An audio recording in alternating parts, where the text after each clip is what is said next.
3 का ए देखो, हमें ये सीक्वेंस दिया गया है और बोला है कौन सा टर्म है ये 1024 कौन सा टर्म है। तो ए एन इक्वल टू 1024 है ना, कौन सा टर्म है हम लोग को एन निकालना है, ठीक है। और इसको हम लोग कैसे लिख सकते हैं, इसको a are to the power N minus 1 equal to 1024। A क्या है, फर्स्ट टर्म है, ठीक है। और आर कितना है, 8 को 4 से डिवाइड करोगे तो कितना मिलेगा 2, और माइनस भी है, ठीक है, to the power N minus 1 equal to 1024। इसको आप कैसे लिख सकते हो, 2 टू द पावर 2 है ना, 4 को 2 टू द पावर 2 लिख सकते हो, minus 2 to the power N minus 1, और 1024 को हम लोग 2 टू द पावर 10 लिख सकते हैं ना। इसको आप याद रख लेना है ना, मेरे प्रैक्टिस कर करके मुझे याद हो गया है। अभी इसको कैसे लिख सकते हैं हम लोग, माइनस 2 टू द पावर 2 है ना, माइनस के ऊपर इवन होने से प्लस आएगा तो कोई प्रॉब्लम नहीं, माइनस लिख सकते हैं हम लोग, minus 2 to the power N minus 1। Similarly इसको हम लोग माइनस 2 टू द पावर 10 लिख सकते हैं, क्योंकि माइनस के ऊपर इवन होने से प्लस ही आएगा। तो ये हो जाएगा minus 2 to the power 2 plus n minus 1, और ये होगा minus 2 to the power 10। Base same है तो पावर भी इक्वल हो जाएगा, 2 plus n minus 1 equal to 10 है ना। अभी देखो ये 2 माइनस 1 कितना मिलेगा, 1 मिलेगा है ना, तो n इक्वल टू 10 माइनस 1 यानी कि 9। Therefore a 9 equal to 1024। अभी 3 का बी देखो, क्या दिया गया है, 6th टर्म दिया है कितना है 64, और 13th टर्म दिया गया है कितना 8192, ठीक है। हमें क्या निकालना है, फर्स्ट टर्म और कॉमन रेशियो निकालना है, ठीक है। तो इसको हम लोग कैसे लिख सकते हैं, A R to the power 5, एक कम होगा यहाँ पे इक्वल टू 64, ठीक है। अभी इसको इक्वेशन 1 मानो आप है ना। सिमिलरली इसको कैसे लिख सकते हैं हम लोग, A R to the power एक कम हो जाएगा 12 8192, इसको 2 मानो आप, ठीक है। नाउ 2 डिवाइडेड बाय 1, क्योंकि ये बड़ा नंबर है, ठीक है। तो ये होगा a are to the power 12 by a are to the power 5 equal to 8192 by 64। तो ये a और a कैंसिल हो जाएगा, और 12 माइनस 5 कितना मिलेगा, आर टू द पावर 7 है ना। ये ऊपर चला जाएगा तो माइनस हो जाएगा ना, चलो करते हैं 12, ये ऊपर चला जाएगा तो माइनस हो जाएगा, ठीक है। अभी इसको काटो ऑफ है ना, किससे काटोगे, 4 से, ओके। 4 टू जा 8 0, 4 4 जा 16, 4 8 जा 32, और ये होगा 4 1 जा 4, 4 6 जा 24। फिर से 4 से करते हैं, 4 5 जा 20, 4 1 जा 4, 4 2 जा 8, 4 4 जा 16, ठीक है। अभी 4 से काटो आप, 4 1 जा 4 और 1 बचेगा 11, 4 2 जा 8, 3 बचा 32, 4 8 जा 32, यानी कि 128 बचेगा है ना। थोड़ा इधर लिखता हूँ, 12 माइनस 5, 7 ही लिख देता हूँ डायरेक्ट है ना, इक्वल टू 128। अब इसको कैसे लिख सकते हैं हम लोग, 128 को 2 टू द पावर 7, तो आर का वैल्यू कितना आ गया 2। अभी इसको आप या तो इस पे पुट करो या तो इक्वेशन 2 पे पुट करो, तो 1 implies a are to the power 5 equal to 64।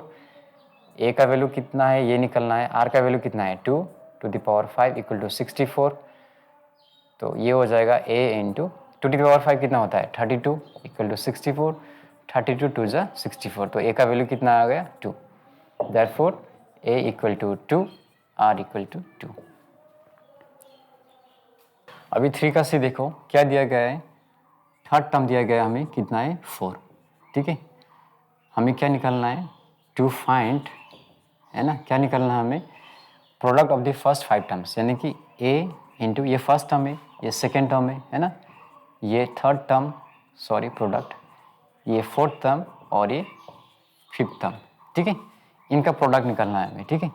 अब ध्यान से देखो कितना सारा ए है यहाँ पे है ना, 1 2 3 4 5, तो कितना होगा a to the power 5 into are to the power, ये 1 प्लस 2 कितना होगा 3, 3 प्लस 3 6, 6 प्लस 4 10, ठीक है। तो पहले इसको सॉल्व कर लेते हैं है ना। A3 को हम लोग कैसे लिख सकते हैं, थर्ड टर्म को a are square equal to 4, ठीक है। तो ध्यान से देखो आप, इसको हम लोग कैसे लिख सकते हैं, A R square to the power 5, ऐसा लिख सकते हैं ना। तो क्या हो जाएगा, ए टू द पावर 5 हो जाएगा, और आर टू द पावर कितना होगा 10 हो जाएगा, 2 5 जा 10। अभी ए आर स्क्वायर का वैल्यू कितना है 4, इसके ऊपर कितना है 5 है। अभी 4 को कैसे लिख सकते हैं हम लोग, 2 टू द पावर 2 है ना, और ऊपर कितना है 5, तो ये हो जाएगा 2 टू द पावर 10, 2 5 जा 10, और इसका वैल्यू तो हमें पता ही है, ठीक है। 3 का डी देखो क्या बोला है, इन दोनों का ज्योमेट्रिक मीन निकालना है, ठीक है। तो if a b c are in GP, है ना। इसका मतलब क्या है, B by a should be equal to C by b, दोनों का कॉमन रेशियो सेम होगा तभी तो ये GP में, ठीक है। तो क्या होगा B² है ना, और ये AC, तो B इक्वल टू क्या होगा √AC, और इसी को तो हम लोग क्या बोलते हैं ज्योमेट्रिक मीन, ठीक है। तो अगर इन दोनों का हमें ज्योमेट्रिक मीन निकलना है तो क्या करना है, सिर्फ दोनों को मल्टीप्लाई करो और ऊपर से अंडर रूट लगा दो, ठीक है। द ज्योमेट्रिक, ऐसा करो, the required geometric mean equal to, इन दोनों को मल्टीप्लाई करके अंडर रूट लगा देना है ना। A² - 2a + 1 into 4a² - 4a + 1, ठीक है। इसको नहीं चाहिए, मैं इसको इरेज कर देता हूँ, ठीक है। अभी एक काम करते, पहले इसको सॉल्व कर देते हैं, है ना, इधर सॉल्व करते हैं। A² - 2a + 1 को हम लोग कैसे लिख सकते हैं, A² - 2ab + b², ऐसा लिख सकते हैं।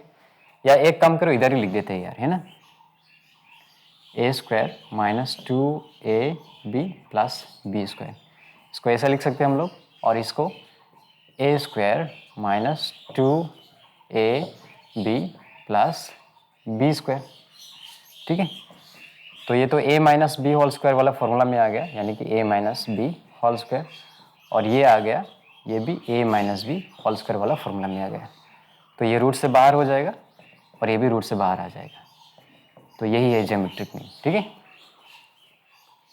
क्वेश्चन नंबर 4 का 1 देखो, क्या बोला है, the sum of 3 consecutive terms of GP is 39, यानी कि 3 टर्म्स का जो सम है A + AR + AR², है ना। GP का जो 3 टर्म्स का, जो फर्स्ट 3 टर्म्स का सम कितना है 39 है, और क्या दिया है also second term is 6 more than the first term, second term is 6 मोर, यानी कि +6 more than the first term. और सेकेंड टर्म को हम लोग कैसे लिखते हैं, AR, फर्स्ट टर्म कितना है A + 6, तो AR, इस A को इधर लेके जाओ तो माइनस होगा, यहाँ से A को कॉमन लो तो क्या होगा R - 1 = 6, तो A का वैल्यू कितना हो गया 6/R - 1, A का वैल्यू यहाँ से मिल गया, ठीक है। अब यहाँ से एक काम करो, अब A को कॉमन ले लो तो क्या मिलेगा 1 + R + R² = 39, ठीक है। अभी A की जगह में आप क्या लिख सकते हो 6/R - 1, ठीक है, 1 + R + R² = 39। अभी आप काट सकते हो इसको, है ना, 3 × 2 = 6, 3 × 1 = 3, 3 × 3 = 9, ठीक है।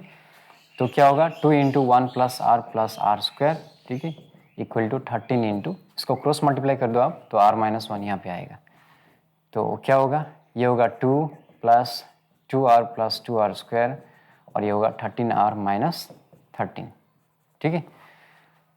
तो ये क्या होगा 2R² + 2R, है ना, और फिर +2, अभी इसको इधर लेके जाओ -13R + 13 = 0, तो क्या होगा 2R² और 2 - 13 कितना होगा -11R + 15 = 0, तो 2 15 से कितना होगा 30, है ना, इसको फैक्टराइज करो आप, तो ये क्या होगा 2 15 से 30, 3 5 से 15, यानी कि 6 + 5, तो ये होगा 2R² - 6R - 5R + 15 = 0, तो यहाँ से 2R कॉमन ले लो आप तो R - 3, यहाँ से 5 कॉमन ले लो तो R - 3 = 0, R - 3 को कॉमन ले लो आप तो क्या मिलेगा 2R - 5 = 0, आइदर R = 3 और R = 5/2। हमें R का वैल्यू मिल गया, अभी A का वैल्यू निकालते हैं, ठीक है। Now if R = 3 then A = 6/3 - 1, यानी कि 6/2, यानी कि 3, and if R = 5/2 then A = 6/5/2 - 1, तो ये क्या होगा 6/5 - 2, यानी कि 3/2, ठीक है, और ये 2 ऊपर चला जाएगा तो कितना मिलेगा 3 × 2 = 6, तो कितना मिलेगा 4 मिलेगा। Therefore the terms are, ठीक है, फर्स्ट टर्म कितना है ए, सेकेंड टर्म कितना है ए आर, थर्ड टर्म कितना है ए आर स्क्वायर, ठीक है, ऐसा करके तो ये जाएगा, ठीक है।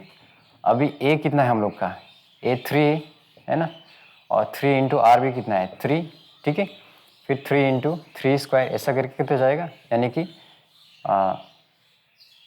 ऐसे रहने दो आप, है ना, या ऐसे भी लिख सकते हो 3 9 27 ऐसा करके जाएगा, ठीक है। और इधर देखो आप, the terms are A are square, है ना, ऐसा करके तो जाएगा। अभी ए कितना है हम लोग का 4 है, और आर कितना है 5/2, ठीक है। ए कितना है 4 और आर कितना है, सॉरी यहाँ पे तो आर नहीं चाहिए हम लोग को, है ना, फर्स्ट टर्म पे आर नहीं है, तो 4 और ये होगा 5/2, 4 इंटू 5/2 स्क्वायर, ठीक है, ऐसा करके जाएगा। यानी कि ये कितना होगा 4 और ये 2 2 जा 4, तो कितना हो जाएगा 10 हो जाएगा, और ये कितना हो गया, ये तो 4 हो जाएगा, ये और ये कट जाएगा, 5 स्क्वायर कितना होगा 25, तो ऐसा करके मिलेगा आपको। 4 का 2 देखो क्या बोला है, एरिथमेटिक मीन कितना दिया है 20 और ज्योमेट्रिक मीन कितना दिया है 16 दिया है, दो टर्म्स का, ठीक है, तो हमें वो टर्म्स निकालना है। Let the terms be, let the terms are A and B according to question, है ना। एरिथमेटिक मीन कितना दिया है 20 दिया है, एंड ज्योमेट्रिक मीन कितना दिया है 16 दिया है। एरिथमेटिक मीन क्या होता है, दोनों को ऐड करके 2 से डिवाइड कर दो, यही एरिथमेटिक मीन होता है ना। और ज्योमेट्रिक मीन क्या होता है, अंडर रूट ए बी होता है, ठीक है। अब दोनों साइड स्क्वायर कर दो आप, दोनों साइड स्क्वायर करोगे तो ये रूट कैंसिल हो जाएगा, और 16 का स्क्वायर कितना होता है 256, ठीक है। अभी ये क्रॉस मल्टीप्लाई कर दो आप, तो क्या मिलेगा a plus B equal to 40, तो a equal to 40 minus B, ठीक है। तो यहाँ पे आप रिप्लेस कर दो, है ना, या ऐसा भी लिख सकते हो b इक्वल टू 40 माइनस ए, एक ही बात है, ठीक है। तो यहाँ पे आप b को रिप्लेस कर दो, तो b की जगह में क्या लिख सकते हो आप 40 माइनस ए, और इस 256 को इधर लेके आओ तो माइनस हो जाएगा ये, तो ये हो जाएगा 40a minus A square minus 256 equal to 0। अभी इसको, ये माइनस है ना, तो माइनस से मल्टीप्लाई कर दो सबको, तो ये हो जाएगा प्लस ए स्क्वायर, ये हो जाएगा माइनस 40a, और ये हो जाएगा प्लस 256 इक्वल टू 0, ठीक है। तो 256 को ब्रेक करके हमें कितना लाना है 40 लाना है, ठीक है। तो ये हो जाएगा 128, ये हो जाएगा 64, ये हो जाएगा 32, ठीक है। तो मिल गया 32 प्लस 8, है ना। तो ये हो जाएगा a square minus 32a minus 8a plus 256 equal to 0। यहाँ से a कॉमन लो तो कितना मिलेगा a माइनस 32, यहाँ से 8 कॉमन लो तो क्या मिलेगा a माइनस 32, तो a minus 32 a minus 8 equal to 0, either a equal to 32 और a equal to 8। Therefore b equal to, अगर a 32 हो गया तो b कितना होना पड़ेगा 8 होना पड़ेगा, क्योंकि टोटल 40 है ना। और b equal to, therefore b equal to, अगर a 8 हो गया तो b को कितना होना पड़ेगा 32। तो लास्ट में लिख देना आप, therefore the terms are 8 and 32। 4 का 3 देखो, हमें ये निकलना, ठीक है। हियर r इक्वल टू, इसको इससे डिवाइड करो तो कितना मिलेगा 1/10 मिलेगा, less than 1, so S N equal to कितना होगा a 1 minus R to the power n by 1 minus R. Now 1 plus 1/10 plus 1/100 plus dot dot dot up to infinity, ये इन्फिनिटी का सिंबल है, ठीक है। तो क्या होगा a मतलब कितना है फर्स्ट टर्म 1 माइनस आर कितना हम लोग का 1/10 टू द पावर इन्फिनिटी, है ना, टू द पावर n है ना, लेकिन यहाँ पे तो n नंबर ऑफ टर्म्स नहीं है, कितना नंबर ऑफ टर्म्स है इन्फिनाइट, है ना। तो यहाँ पे क्या आएगा n की जगह में इन्फिनाइट बाय 1 माइनस r कितना है 1/10। तो ये क्या होगा 1 minus 1 to the power infinite क्या होगा 1, 1 के ऊपर कुछ भी पावर हो हमेशा 1 ही आएगा, और ये होगा 10 to the power infinite by 1 minus 1/10। अभी देखो आप ध्यान से, ये तो वेरी नेग्लिजिबल है ना, वेरी वेरी स्मॉल। क्यों? क्योंकि देखो 1 बाय, है ना, वेरी लार्ज नंबर, ये वेरी लार्ज नंबर। 1 को आप बहुत बड़ा नंबर से डिवाइड करो, 1 को आप बहुत बड़ा नंबर से डिवाइड करो तो क्या आएगा 0.00000 समथिंग आएगा, है ना। तो ये नेग्लिजिबल आएगा कि नहीं, है ना, वेरी वेरी स्मॉल, यानी कि ये नेग्लिजिबल हो जाएगा। आपको लिखने का जरूरत नहीं, है ना, मैं जस्ट समझाने के लिए लिख रहा हूँ, ठीक है। तो ये क्या हो जाएगा, ऐसा लिख दो आप 1 माइनस, है ना, छोड़ दो, इसको लिखना ही नहीं है, नेग्लिजिबल है ना। तो 1 माइनस 1/10, है ना। साइड में आप लिख सकते हो 1/10 to the power infinite is negligible, ऐसा लिख सकते हो, ठीक है, नेग्लिजिबल। तो ये क्या आएगा 1 बाय, है ना, यह आ जाएगा 10 माइनस 1 कितना होगा 9/10। अब ये 10 ऊपर चला जाएगा, है ना, तो हमें कितना मिलेगा 10/9 मिलेगा। तो आपसे अब याद रखना, ठीक है, एस एन क्या होता है, A 1 minus R to the power N by 1 minus R, है ना, if R is less than 1। इस बार एन नहीं है, इस बार क्या है, इन्फिनाइट है ना। तो ये क्या हो जाएगा ए बाय 1 माइनस आर। इसको डायरेक्टली याद भी रख सकते हो, क्यों? क्योंकि ये 1 minus R to the power N ये नेग्लिजिबल हो जाएगा ना, ठीक है, ये पूरा नेग्लिजिबल हो जाएगा। क्वेश्चन नंबर 5 को देखो, क्या बोला है, फर्स्ट टर्म दिया गया है, कॉमन रेशियो दिया गया है, लास्ट टर्म दिया गया है, हमें एस एन निकलना है, ठीक है। तो गिवन एल इक्वल टू 1/3, और लास्ट टर्म को हम लोग कैसे दिखाते, ए एन से दिखाते, है ना, और एन को कैसे लिखते हैं हम लोग, A R to the power N minus 1 equal to 1/3। अभी फर्स्ट टर्म दिया गया है कितना है 27, और रेशियो दिया गया है कितना है 1/3 to the power N minus 1 equal to 1/3। इसको कैसे लिख सकते हैं हम लोग, 3 to the power 3 into 3 to the power minus 1 to the power N minus 1 equal to 3 to the power minus 1। यहाँ पे पावर कितना है 1 है, ऊपर चला जाएगा तो इसका जो पावर है वो माइनस में चेंज हो जाएगा, ठीक है। अभी 3 to the power 3 into 3 to the power minus into plus minus, minus into minus plus equal to 3 to the power minus 1। अभी दोनों का बेस सेम है तो पावर ऐड हो जाएगा, 3 minus N plus 1 equal to 3 to the power minus 1। दोनों का base same है तो पावर इक्वल हो जाएगा, है ना। तो ये कितना होगा minus N plus 4 equal to minus 1, तो ये होगा minus N equal to minus 5। ये और ये कैंसिल हो गया, तो एन का वैल्यू कितना आता है 5, यानी कि हमें एस एन निकलना है। तो एस एन का फॉर्मूला क्या है, ए ब्रैकेट में 1 minus R to the power N by 1 minus R. यहाँ पे आर लेस देन 1 है तो ये वाला फॉर्मूला यूज होगा। एन का वैल्यू कितना है 5 है, ए कितना है 27, 1 माइनस आर का वैल्यू 1/3 है टू द पावर 5, ठीक है, 1 माइनस 1/3। तो ये कितना होगा, ये होगा 3 टू द पावर 3 और 1 माइनस 1 टू द पावर 5 कितना आएगा 1 आएगा, और ये 3 to the power 5, 3 to the power 5, और 3 1 जा 3, 3 माइनस 1 2/3, ठीक है। तो नेक्स्ट लाइन में क्या होगा, ये तो डिनोमिनेटर का भी डिनोमिनेटर है तो ऊपर चला जाएगा, है ना, 3 इंटू 3 टू द पावर 3, और इसको सॉल्व करो आप, इसको मल्टीप्लाई कर देते हैं ना, तो ये होगा 3 to the power 5 minus 1 by 3 to the power 5, और नीचे क्या होगा 2, ठीक है। तो ये कितना होगा, ये होगा 3 to the power 4 by 2 into, है ना,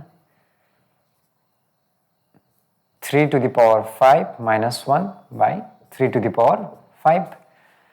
ये और ये कैंसिल हो जाएगा, सिर्फ 3 बचेगा यहाँ पे, तो ये होगा 3 टू द पावर 5 कितना होता है 981 और 3 243, है ना, 243 माइनस 1 बाई 2 इंटू 3, तो ये होगा 242 बाई 2 इंटू 3। तो इसको काटो आप, कितना मिलेगा 1 to 1, है ना, 1 to 1/3। 5 का 2 देखो, हमें फर्स्ट टर्म दिया गया है, कॉमन रेशियो दिया गया है, लास्ट टर्म दिया गया है, हमें एस एन निकालना है, ठीक है। गिवन लास्ट टर्म दिया गया है 1 to 1 5, और लास्ट टर्म को हम लोग कैसे लिखते हैं ए एन, है ना, 1 to 1 5। अभी इसको कैसे लिखते हैं हम लोग, A R to the power N minus 1, है ना, लास्ट टर्म को ऐसे लिखते हैं इक्वल टू 1215। अभी फर्स्ट टर्म कितना दिया गया है 5 है ना, और रेशियो कितना है r to the power n-1 equal to 1215। ये मल्टीप्लाई में है तो सीधे इसको काट सकते हैं हम लोग है ना, 5 2 ज़ा 10 और 5 4 ज़ा 20, 5 3 ज़ा 15, ऐसा काट सकते हैं क्योंकि ये मल्टीप्लाई में है ना, तो सीधा काट सकते हो आप। तो ये कितना होगा 3 to the power n-1 equal to 243 है ना, 3 टू द पावर 5 अभी तो मिला था है ना, और दोनों का बेस सेम है तो पावर भी इक्वल हो जाएगा। तो n का वैल्यू कितना आ गया 6 आ गया। तो Sn equal to a r to the power n-1 by r-1। यहाँ पे r का जो वैल्यू है वो 1 से ग्रेटर है, इफ ग्रेटर देन 1 तो ये वाला फॉर्मूला यूज होगा है ना, S6, a कितना है 5, ठीक है, r कितना है 3 टू द पावर 6 -1 बाय 3 -1, तो कितना मिलेगा 5, 3 टू द पावर 6 कितना होगा, यानी कि 243 इंटू 3, 3 3 ज़ा 9, 3 4 ज़ा 12, 1 कैरी, 3 ज़ा 6 7, 3 टू द पावर 6 करने पे ये आएगा है ना -1, और नीचे कितना है 2 है, तो ये होगा 5/2 इंटू 728, तो ये आएगा 3 6, 2 3 ज़ा 6, 2 6 ज़ा 12, 2 4 ज़ा 8, ठीक है। तो कितना मिला 5 इंटू 364, तो इसको मल्टीप्लाई कराओ, 5 4 ज़ा 20, 2 कैरी, 5 6 ज़ा 30 इंटू 32, 3 कैरी, 5 3 ज़ा 15 एंड 3 18, 1280। अभी क्वेश्चन नंबर 6 का देखो, इन दो नंबर के बीच में हमें कितना सारा नंबर डालना है, 3 नंबर डालना है और सीक्वेंस जीपी में आना चाहिए, ठीक है। इस क्वेश्चन को ऐसा भी रीड कर सकते हैं है ना, late B1 B2 B3 be the geometric means between -5 and -5/81, that is -5 B1 B2 B3 -5/81 are in GP। इस क्वेश्चन का मतलब यही तो है ना, -5 और -5/81 के बीच में हमें 3 नंबर डालना है और ये पूरा सीक्वेंस जीपी में आना चाहिए, ठीक है। हियर -5/81 इक्वल टू कौन सा टर्म है, ये 5th टर्म है ना, 5th टर्म है। -5/81 इक्वल टू 5th टर्म को हम लोग कैसे लिखते हैं, AR टू द पावर 4, एक कम हो जाता है ना। तो नेक्स्ट लाइन में होगा -5/81 इक्वल टू ए कितना है हम लोग का यहाँ पे फर्स्ट टर्म है ना, ए मतलब क्या फर्स्ट टर्म है -5, और आर कितना है हमारा, आर हमें पता नहीं, यही तो ढूंढना है हमें है ना, आर ही तो निकलना है हमें, ठीक है। तो ये -5 और -5 कैंसिल हो जाएगा, तो ये होगा 1/81। 1/81 को हम लोग कैसे लिख सकते हैं, 3 टू द पावर 4 है ना, equal to r to the power 4। इसको हम लोग ऐसे लिख सकते हैं 1/3 whole to the power 4 equal to r to the power 4। दोनों का पावर सेम है 4 4, तो बेस भी सेम होगा, यानी कि r इक्वल टू 1/3। नाउ है ना B1 इक्वल टू ये जो B1 है ना, ये क्या है सेकेंड टर्म है, और सेकेंड टर्म को हम लोग कैसे लिखते हैं AR है ना। B2 कितना है थर्ड टर्म है, और थर्ड टर्म को हम लोग कैसे लिखते हैं AR²। B3 कौन सा है फोर्थ टर्म है, और फोर्थ टर्म को हम लोग कैसे लिखते हैं AR सॉरी नहीं ये ठीक है ना, ये फोर्थ टर्म है, B3 फोर्थ टर्म है, और फोर्थ टर्म को हम लोग कैसे लिखते हैं AR टू द पावर 3, ठीक है। अभी A कितना है, A हमारा कितना है -5 है, ठीक है, और R कितना है, R मिला 1/3, ठीक है। A कितना है -5 है, R कितना है 1/3, ठीक है। A कितना है -5 है, R कितना है 1/3 है ना, होल क्यूब। तो ये कितना मिलेगा हमें -5/3 मिलेगा, ये मिलेगा -5/9, ये मिलेगा -5/27। Therefore the 3 geometric means between -5 and -5/81 are -5/3, -5/9, -5/27। अभी 6 का बी देखो, हमें कितना ज्योमेट्रिक मीन्स निकालना है 4 है ना।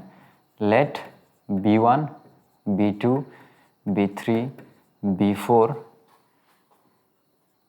be the 4 geometric means between 7/4 and 56. That is 7/4, B1, B2, B3, B4 और फिर 56 आर इन GP. ठीक है, क्वेश्चन का मतलब यही तो है, हमें 4 नंबर है ना, 7/4 और 56 के बीच में हमें 4 नंबर डालना है और पूरा सीक्वेंस GP में आना चाहिए. ठीक है, हेयर 56 इक्वल टू कौन सा टर्म है ये, 6th टर्म है ना, first second third fourth fifth 6th term है ये. 56 इक्वल टू 6th टर्म को हम लोग कैसे लिखते हैं, AR⁵ लिखते हैं. ठीक है, 56 ए का वैल्यू कितना है, 7/4 है ना, इंटू R⁵. 7 8 जा 56. अभी इसको मल्टीप्लाई करो आप, 8 4 जा 32 है ना, इक्वल टू R⁵. तो इसको हम लोग कैसे लिख सकते हैं, 2⁵ इक्वल टू R⁵. दोनों का पावर सेम है तो बेस भी इक्वल हो जाएगा, है ना. सो हमें अभी B1 निकलना है. B1 कौन सा टर्म है, सेकेंड टर्म है, और सेकेंड टर्म को हम लोग कैसे लिखते हैं, AR. B2 कौन सा टर्म है, थर्ड टर्म है, और थर्ड टर्म को हम लोग कैसे लिखते हैं, AR². B3 कौन सा टर्म है, फोर्थ टर्म, और फोर्थ टर्म को हम लोग कैसे लिखते हैं, AR3. और B4 कौन सा टर्म है, फिफ्थ टर्म है, और फिफ्थ टर्म को हम लोग कैसे लिखते हैं, AR⁴. ठीक है, अभी यहाँ पे A कितना है हम लोग का, 7/4 है, और R कितना है, 2 है. ये 7/4 इंटू 2², ये 7/4 इंटू 2⁵, और ये होगा 7/4 इंटू 2⁴.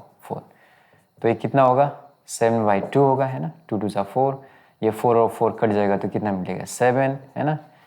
ये कितना होगा, ये 8 है ना, 4 2 8 है ना, 2 और 7 14 हो जाएगा. ये 16 होगा, 4 4 16 है ना, तो यहाँ पे कितना मिलेगा, 4 4 7 28.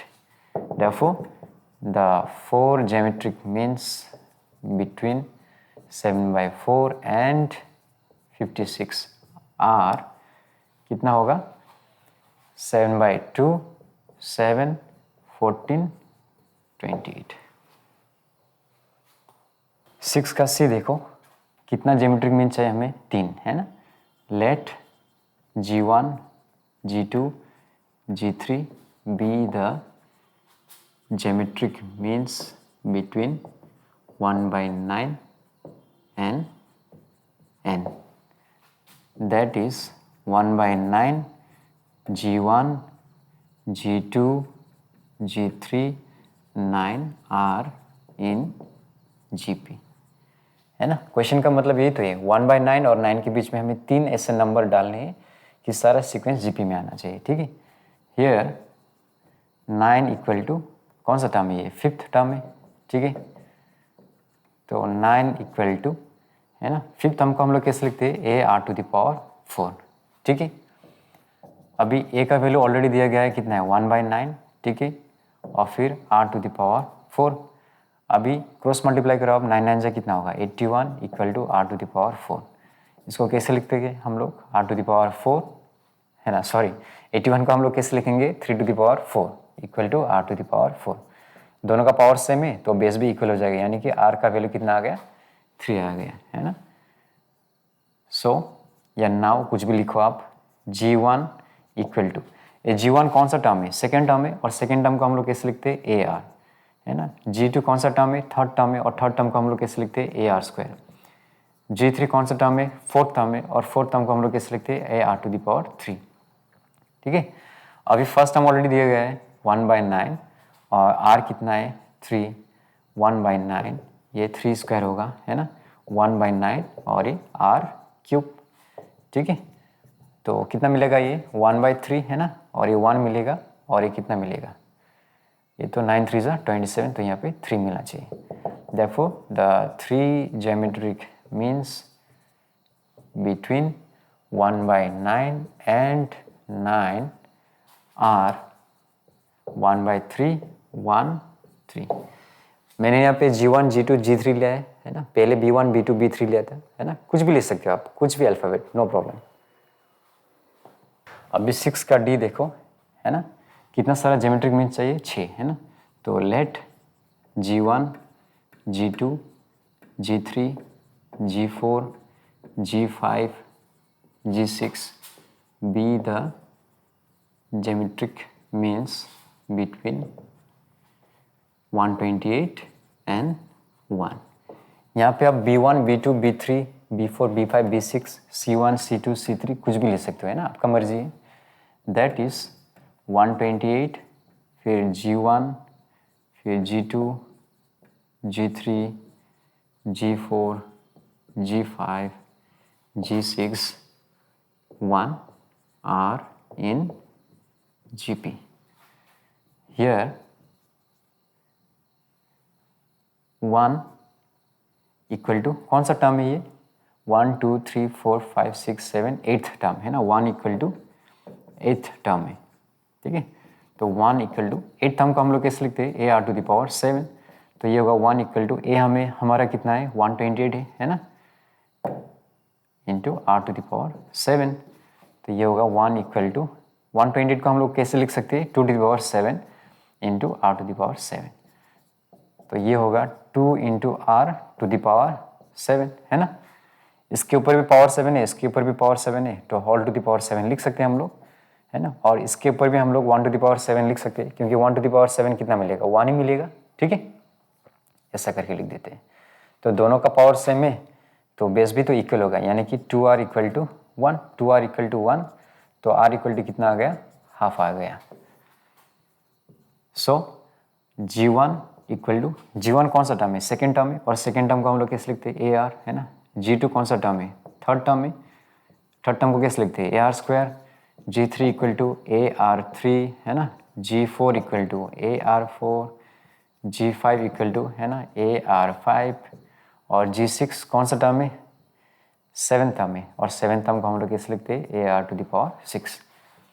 फर्स्ट टर्म कितना है 128, है ना, और R कितना है 1/2, ये 128 इंटू 1/2 स्क्वायर, ये होगा 128 इंटू 1/2 टू द पावर 3, ये होगा 128 into 1/2 to the power 4, 128 into 1/2 to the power 5, 128 into 1/2 to the power 6। ये कितना होगा, 2 6 12, 2 4 8, है ना, यहाँ पे 4 आएगा, 4 3 12, 4 2 8, यहाँ पे कितना आएगा 8, है ना, 8 1 8, 8 6 48, ठीक है। यानी कि हाफ हाफ होता जा रहा है ना, 64 का हाफ 32, 32 का हाफ 16, 16 का हाफ कितना होगा 8, 8 का हाफ कितना होगा 4, 4 का हाफ कितना होगा 2 हो जाएगा। Therefore, the 6 geometric means between 128 and 1 are, ठीक है, 64, 32, 16, 8, 4, 2। 6 का ई देखो कितना ज्योमेट्रिक मीन्स चाहिए 5, है ना, तो लेट G1, ठीक है, कोमा, है ना, G2 G3 G4 G5 be the geometric means between 2 and 16, that is 2 G1 G2 G3 G4 G5 और फिर 16 are in GP। क्वेश्चन का मतलब ही ये थे, है ना। क्वेश्चन क्या बोल रहा है, 2 और 16 के बीच में हमें 5 नंबर्स, है ना, डालना है और पूरा सीक्वेंस जीपी में आना चाहिए, ठीक है। Here 16 equal to 7th term, है ना, 7th टर्म, और 7th टर्म को हम लोग कैसे लिखते हैं, AR टू द पावर 6, ठीक है। अभी A मतलब क्या है, फर्स्ट टर्म है ना, R टू द पावर 6, ये होगा 2 8 16, है ना, तो कितना मिला हमें, R to the power 6 equal to 8, ठीक है। तो अभी कैसे लिख सकते हैं हम लोग इसको, R to the power 6 equal to 2 to the power 3, R to the power 6 equal to, ये 2 को हम लोग कैसे लिख सकते हैं, √2 स्क्वायर, है ना, 2 को हम लोग कैसे लिख सकते हैं, √2² और इसके ऊपर भी पावर कितना है 3। आपको ये समझ में आएगा ना। 2 को हम लोग कैसे लिख सकते हैं, √2 2 होल टू द पावर 3 है ना। तो ये होगा r⁶, अब ये होगा √2 यानी कि r का वैल्यू कितना आ गया, √2 आ गया। नाउ है ना, ये G1 कौन सा टर्म है, सेकेंड टर्म है, और सेकेंड टर्म को हम लोग कैसे लिखते हैं AR। ये जो G2 है कौन सा टर्म है, थर्ड टर्म को हम लोग ऐसे लिखते हैं। G3 कौन सा है, फोर्थ टर्म है। G4 कौन सा है, फिफ्थ टर्म है, ठीक है। और जो G5 है वो कौन सा टर्म है, सिक्स्थ टर्म है। अभी A कितना है हम लोग का, 2 है ना, और R कितना है हम लोग का, √2, ठीक है। A कितना है 2 और R कितना है √2², 2√2³, ठीक है। और ये 2√2⁴, 2 और फिर √2⁵। ये कितना होगा, ये तो 2√2 ही है ना। ये कितना होगा, ये तो 4 हो जाएगा, ठीक है। और ये कितना हो जाएगा, 2 2 जा 4 और एक √2 बचेगा, है ना, यानी कि 4√2 होगा। यानी कि √2 से मल्टीप्लाई करना है ना। इसको √2 से मल्टीप्लाई करोगे तो कितना होगा, 4 हो जाएगा। इसको √2 से मल्टीप्लाई करो, अभी इसको √2 से मल्टीप्लाई करेंगे तो कितना आएगा, 8 मिलेगा, और लास्ट में होगा 8√2। Therefore, the 5 geometric means between 2 and 16 are 2√2, फिर होगा 4, 4√2, 8 और फिर 8√2। क्वेश्चन नंबर 7 का 1 देखो, क्या दिया गया है। ये AP में है और ये GP में है, ठीक है। हमें ABC का वैल्यू निकालना है, ठीक है। अकॉर्डिंग टू क्वेश्चन है ना, 2A B 8 are in AP and A B C are in GP, ठीक है। तो क्या होगा, ये 3 टर्म्स को आप पहले देखो, ठीक है। तो हमें पता है अगर कोई भी 3 टर्म AP में है तो उसका जो फर्स्ट टर्म है प्लस उसका जो थर्ड टर्म है वो twice of the second term होता है ना। First term plus third term is equal to twice of the second term.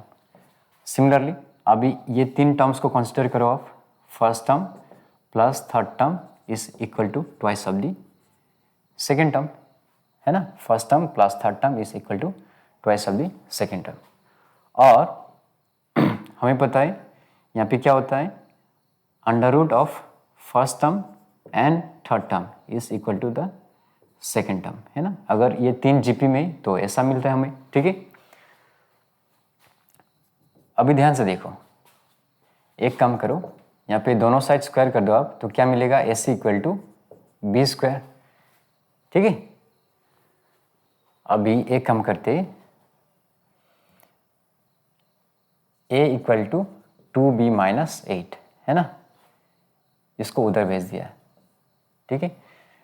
तो 2 + B इक्वल टू 2, अभी A की जगह में हम लोग क्या लिख सकते हैं, 2B - 8। तो ये क्या होगा, 2 + B इक्वल टू 2 2 = 4B - 16, ठीक है। तो ये कितना होगा, B - 4B इक्वल टू -16 - 2, इसको इधर भेज दिया और उसको उधर भेज दिया। तो ये होगा -3B इक्वल टू -18, तो ये और ये कैंसिल हो जाएगा, 3 6 18, यानी कि B का वैल्यू कितना मिला हमें, 6 मिला, ठीक है।